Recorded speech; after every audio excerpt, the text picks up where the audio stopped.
Welcome to the 2010 Portsmouth Institute. My name is James McGuire. It's good to see so many old friends in the audience this morning, and wonderful to see many of you who are visiting Portsmouth Abbey for the first time. Please let us know if there is anything we can do to make your stay with us more enjoyable. This year's conference is on Newman and the intellectual tradition. We have assembled a distinguished array of speakers to explore Cardinal Newman's far-ranging life and thought. Newman lived through some of the most dynamic years of British history when the island kingdom became a global empire on an unprecedented scale. In fields such as science, literature, education, and technology, great Victorian minds marched in tandem with the successes of the most explosive industrial and commercial power that the world had ever seen. Although giants such as Charles Darwin, Charles Dickens, Matthew Arnold, Robert Browning, and Lord Acton bestrode the land, Newman more than held his own in that illustrious company, and he contributed greatly to one of the most fertile eras of intellectual argument and advancement in modern times. John Henry Newman was born in 1801 and died in 1890. An Anglican priest for 2 decades, he was one of the founders of the Oxford movement, which starting in 1833 sought to reinvigorate the Church of England.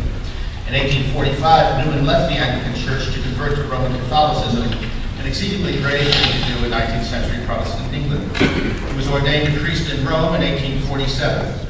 On his return to England, he spent most of his adult life in Birmingham at the oratory he founded in 1848. He also founded the Catholic University in Dublin and the Oratory School in Birmingham, from which Hilaire Belloc graduated. Newman was elevated to cardinal in 1879. Those are the bare bones of the life of the man who will move one step nearer to canonization when Pope Benedict XVI personally beatifies him in Coventry on the 19th of September. Our speakers will flesh out these bones.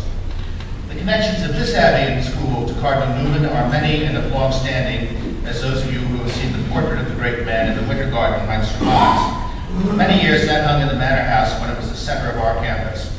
Our school's founder, Dr. Hugh Diamond, was himself a deacon in the Episcopal Church, in which capacity he founded St. George's School on the other side of Picnic Island, before crossing the Tiber to Rome and founding this school in 1926.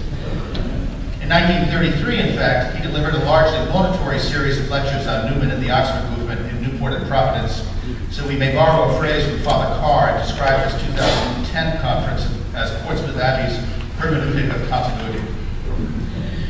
Newman's work as priest, theologian, educator, philosopher, poet, and prose stylist remains powerful and provocative, not least because of his mastery of English style. For those of you who have not yet dipped into the Cardinal's writings, I can only urge you to make their acquaintance post-haste. They are of an incomparable richness. But even if you have not read Newman, you will doubtless be familiar with some of his more memorable sallies. He is infinitely quotable. To live is to change, and to be perfect is to change often. If falsehood assails truth, truth can assail falsehood. The Church moves as a whole. It is a communion. 10,000 difficulties do not make one doubt are but a few examples. However, no introduction of the conference on Cardinal Newman would be complete without some mention of his character, and one anecdote nicely sums that up. In his preface to a recent edition of The Idea of the University, General Josiah Bunting III, a past commencement speaker here who had hoped to be with us this weekend, recounts an encounter that Bishop William Ulithorne had with Newman in 1886, when the Cardinal was preparing a 3rd edition of his selected treatises of St. Athanasius. Before becoming Bishop of Birmingham, Ulithorne, a bluff, burly, no-nonsense Yorkshireman, was a sailor who made several voyages to the Baltic and Mediterranean. He was educated for the clergy at Downside, and no sooner did he become a priest than he sailed out to New South Wales so he could convert the convicts. Robert Hughes, in his extraordinary history of Australia, The Fatal Shore, makes many lively references to Ulithorne. Right before he retired, he visited Newman, and when he was rising to go, he recalled Newman detaining him and saying, in low and humble accents, "My dear Lord, will you do me a great favor?" "What is it?" Ulithorne asked. Newman glided down on his knees, bent down his venerable head, and said, "Give me your blessing." Ulithorne was taken aback. He laid his hand on his head and said, "My dear Lord Cardinal, I pray God to bless you." As they walked to the door, Newman turned to Ulithorne and said, "I have been indoors all my life, whilst you have battled for the Church and the world." Ulithorne was profoundly moved and recalled, "I felt annihilated in his presence. There is saint in that man." Of course, from his desk at the oratory of St. Philip Neri, Newman launched many battles for the Church of his own, but here was moving testimony to the man's simple humility. Through the next 2 days, Newman treated to a number of talks on various aspects of this extraordinary figure and his faith-affirming legacy. Now it gives me great pleasure to introduce Mr. whose forthcoming book, Newman and His Contemporaries, will be published next year by Continuum. Mr. Short will introduce our first speaker, Father George Rutler. Edward, the floor is yours.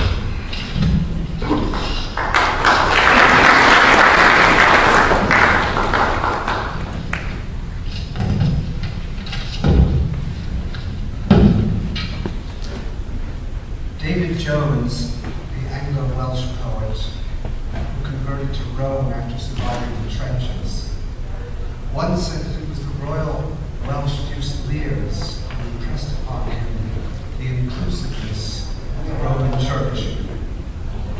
For there were many chaps in the regiments, as he said, who did not know they were in it. I thought of this when I was considering what I should say to introduce our first speaker, because it seems unimaginable to me that there could have been a time when Father George Rutler was not Catholic. And yet clearly there was such a time. Father Rutler was once an Episcopalian. Jarring proof of this was borne on me one day when I was speaking to a mutual friend of ours on the telephone, religious editor as happens of Oxford University Press, and she kept referring to my reverend parish priest as George, a liberty which still astounds me. Fantastic as his former Episcopalian life seems, I am nevertheless convinced that even then Father Rutler must have been Catholic. Like Jones's Fusiliers, like Jones himself, he must have been simply too busy to acknowledge his true affiliation. Of course, for some years, I understand, he was the Episcopal chaplain of Bryn Mawr, so probably that explains a lot. Before that, Father Rutler graduated from Dartmouth and took advanced degrees at the Johns Hopkins University and the General Theological Seminary. He was awarded degrees from the Gregorian and Angelican universities in Rome, including the Pontifical Doctorate in Sacred Theology, and he studied at the Catholic Institute in Paris. In 1988, he was awarded the degree of Master of Studies from Oxford.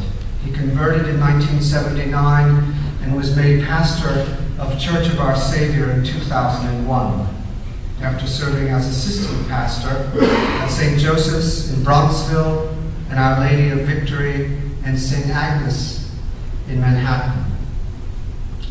Since joining the Church of Rome, Father Rutler has proven a Newmanesque convert. And I don't say this because he has given the Church of Our Savior a stupendous new organ or an inspired new choir master, or because he has brought in a brilliant Asiatic to repaint the altar. The same young man who has painted a portrait of Father Rutler that makes him look like a very pious Charlie Chan. Because he has spent years fixing the roof or improving the church's acoustics or refurbishing candles that his ineffable predecessors left moldering in the back garden. These are all admirable things, but they are not particularly Newmanesque. No, what makes this special term apposite in Father Rutler's case is that he is a true shepherd to his flock. He keeps the confessional open before, during, and after Mass. He forms the young and reforms the ancientry. He keeps alive the wonder of the saints. He emulates the saints in his patience and his dutifulness. He exemplifies the humility without which faith is impossible. He exposes the misuse of private judgment and the right use of holy reason. These are the attributes that make Father Rutler truly Newmanesque, but he also exhibits a number of Chestertonian traits. I am thinking particularly of his works of hagiography and apologetics, which are full of Chestertonian good sense and good fun. His latest book, which was released just last month, Clouds of Witness, Dead People I Knew When They Were Alive, what a wonderful title that is one of his very best and can be purchased, as I'm sure you probably realize, in the bookstore behind. And then there are those brilliant bulletins of his, of which George Weigel is so justly fond. Taking all of these into account, it seems to me we must make a more accurate classification. Yes, he is Newmanesque. Yes, he is Chestertonian. But above all, and quite indubitably, he is Rutlerian. Ladies and gentlemen, it is my distinct honor and my distinct pleasure to introduce to you Father George Rutler, pastor of the Church of Our Savior.